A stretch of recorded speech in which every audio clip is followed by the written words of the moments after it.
Hello everyone, আজকে দেখাবো ডিমের অন্যরকম একটা রেসিপি।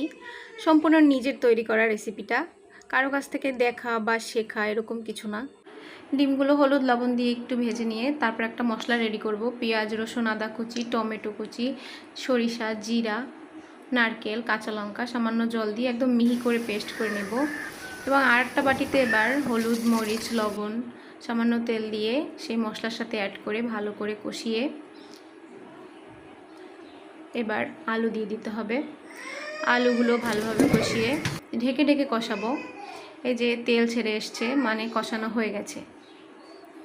এবার ডিমগুলো দিয়ে আরও একটু নেড়ে চেড়ে কষিয়ে নিয়ে জল দিয়ে দিতে হবে। খুব বেশি লাগবে না, ঢেকে ঢেকে যেহেতু কষিয়েছি। এবার এদিকে তেজপাতা, দারচিনি, এলাচ এবং জিরা এগুলো ফোড়ন দিয়ে এগুলো একদম মিহি করে বেটে ডিমের সঙ্গে মিশিয়ে দিয়েছি। তৈরি হয়ে গেল। মানে দেখতে একদম রাজকীয় হয়েছে। ছোটোবেলায় রাজবাড়ির খাবারের গল্প শুনে যেরকম কল্পনা করতাম যে এত সুন্দর দেখতে, খেতেও সুন্দর, একদম ঠিক সেরকম হয়েছে।